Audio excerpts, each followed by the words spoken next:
Wakey, wakey, the Kellogg's football camps are here, all over the country. It's game on. Learn new skills, make new friends, and have loads of fun at your local clubs.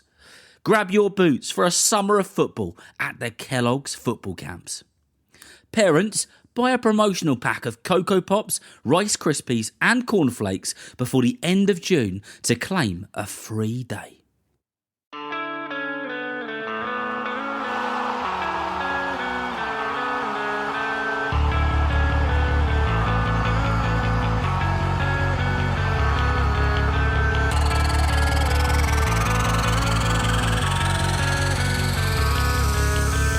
Hello and welcome to the Football for Kids podcast with me, Darren Rees.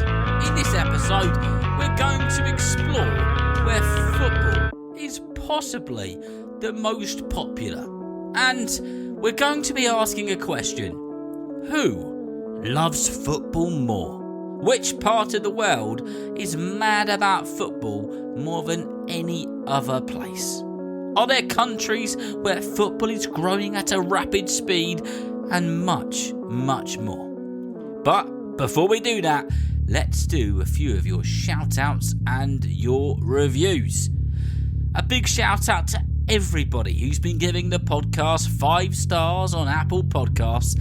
A massive thank you to you. In particular, to FFDCXCXZ. Perfect. Loads of trophies, 5 stars. Hi Darren, this is the best podcast ever.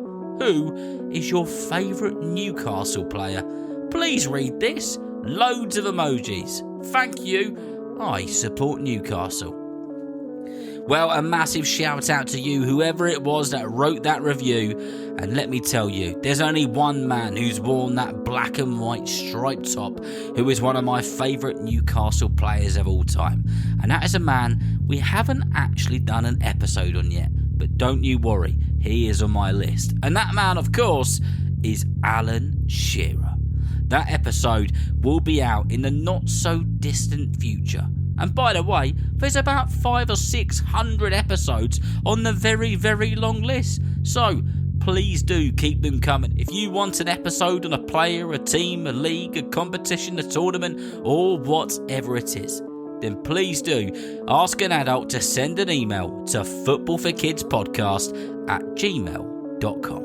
The next one says best pod in the world, 5 stars. Well, thank you very much to you. Hooper.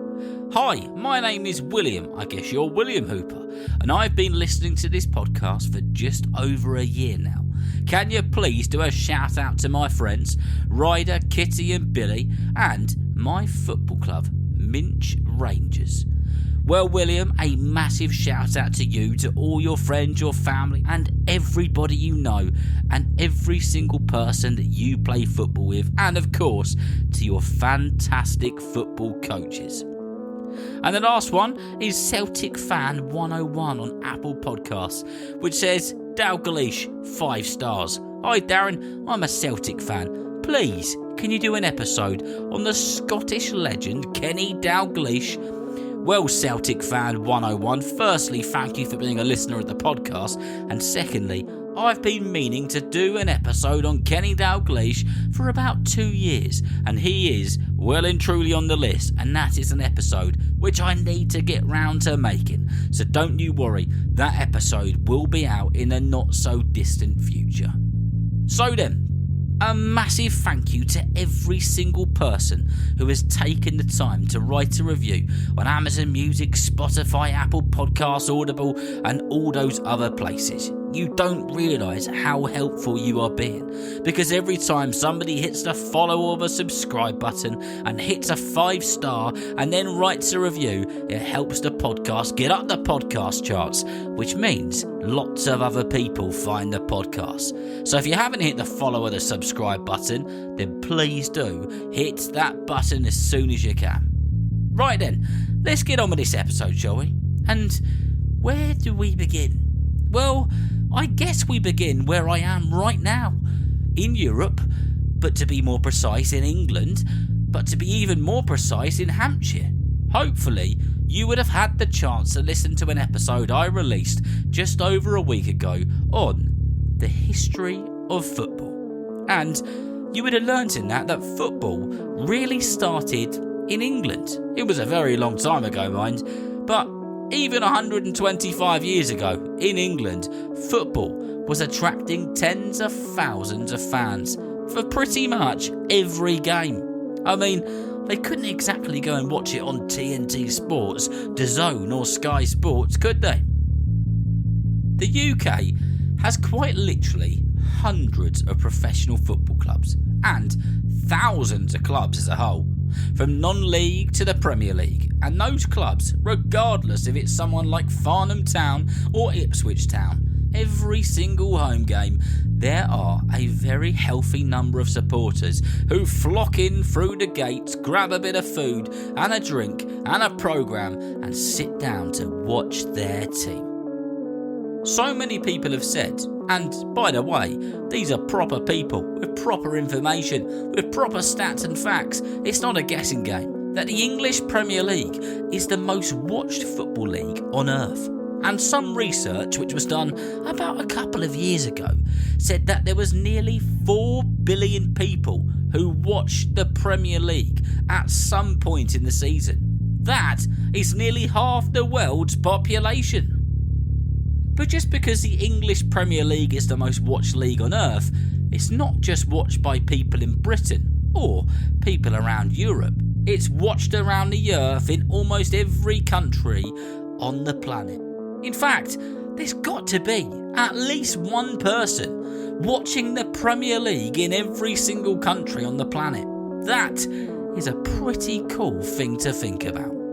But saying that, when David Beckham was playing for Manchester United and was one of the most, if not the most famous people on earth, it was said that you could take him all the way up to space, drop him at random, and anywhere he dropped, the people of wherever he landed would know who he was. And that is exactly the same these days for the likes of Lionel Messi and Cristiano Ronaldo. And that is the power of football. In Britain, football isn't just one of the most watched things on the television, but it's also the most participated sport, with millions of children and adults taking part in the beautiful game every single day of the year. Whether that's training or playing a game, millions of us physically play football at some point, and that is because most British people tend to have a love for it. But I guess the final word on British football fans is the amount of pride that is shown by each and every one of them. No matter where their team is playing, their eyes will either be glued to the television or they will be there in the stands, full of pride and ready to go. Let's move across to España, or Spain as it's known to us, where the beautiful game really is beautiful. Spanish football for decades has attracted some of the most skillful players on earth, like Zinedine Zidane when he went to Real Madrid, Messi when he went to Barcelona, and now Kylian Mbappe, who will be the face of Spanish football from now on. Not only do the Spanish have some of the greatest and most watchable players on their football pitches, but they are a nation who love their football. La Liga, the Spanish top division, just with people watching on TV, experiences somewhere around 300,000 eyes on it on every single game. So if you add that to all of the matches which are played throughout the whole season, there's somewhere around 114 million people watching La Liga. Another thing with Spanish football is many of the top journalists and people who have studied football for a number of years reckon that Spanish football clubs have some of the most knowledgeable fans on earth. In particular, Real Madrid. It's said that the majority of the genuine fans who hold season tickets for the club know everything you might need to know about every player on the pitch and every player on the subs bench. They listen, they read and they learn. because they love the club, they love being there, and they love their football. Spain is a country which oozes passion for football. And for those of you that live in the country, and for those of you who have been lucky enough to visit the country, the papers are full with football stories, the Spanish television is full with football news, there are football club flags and merchandise and tops almost everywhere you look. And it's the sort of place that any football fan could visit and never get bored on a football-related holiday. Right then, let's go from the land of paella to the land of pizza. Italy is a country that makes sure you are aware about how passionate they are about pretty much everything they do. Whether that's eating tagliatelle or watching Gianluigi.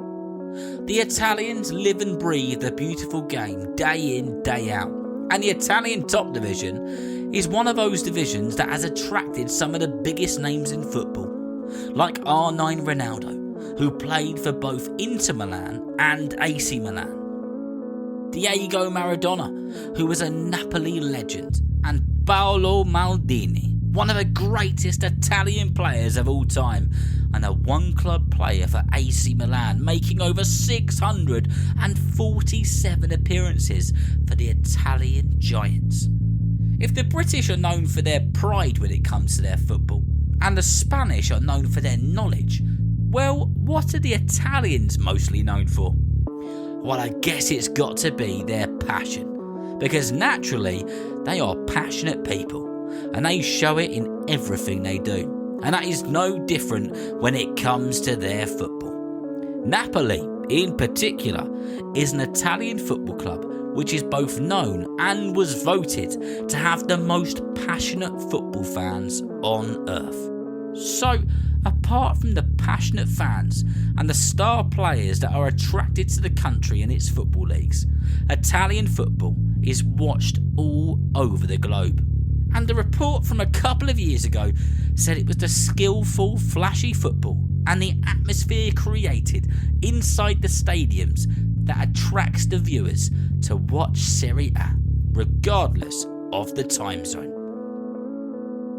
Now, we aren't going to have the time to go for every single country in the world because, well, that would take us until about 2027.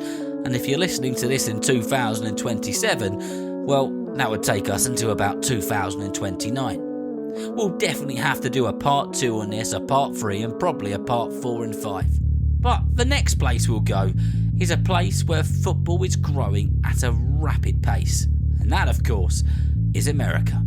Football, or soccer as it's known in the USA, has increased in popularity a lot over the last few decades. Hopefully, you would have had a chance to listen to the episode which I made on football in America.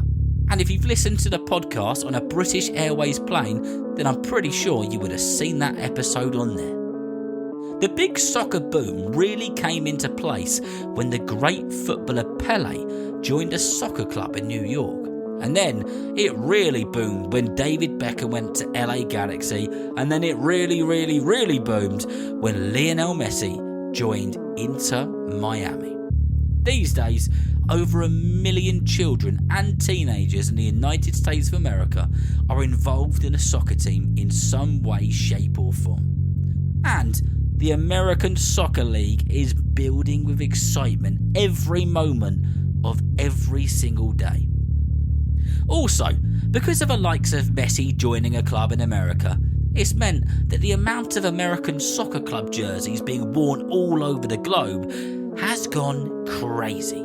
For example, it's reported that there have been tens of millions of Inter Miami shirts brought around the globe with Messi on the back, because that is the power of football. Also, let's not forget, what is set to be the most watched and attended World Cup in history will take place in America, Canada and Mexico in 2 years' time. Football is a sport which is watched, played and enjoyed all around the world. But to be honest, it doesn't really matter who loves football more. And it doesn't really matter if it's more popular in one place or more. That was just the intro and to get you thinking. As long as it keeps bringing us more special moments, more special players, and inspiring us more and more as each season goes by, then football will always be doing its job. So, wherever it is that you listen to the podcast in the world, and no matter how much you love football, just think, you are part of a community. You are a part of a club. And you are one of many, many hundreds of millions of people who love and adore the sport. So remember, if you know somebody who loves football just as much as you do, then please tell them about Football for Kids. And whether you're playing football soon, watching it on the telly, or pitchside, I hope that you enjoy the game. See you next time.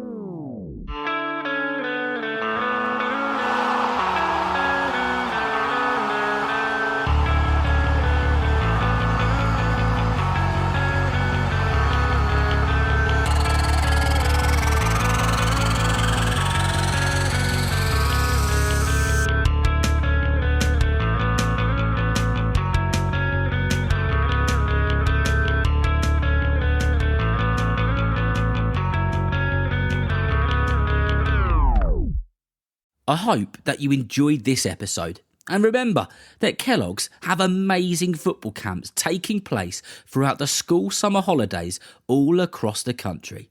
In fact, they're in 73 different locations across the UK. The camps are for 5 to 15-year-olds and are in partnership with the EFL, Manchester City, Celtic and Rangers with FA approved coaches. To sign up today, grab a promotional pack of Kellogg's cereal, find the camp code and redeem a free place at www.kellogsfc.com. Terms and conditions apply.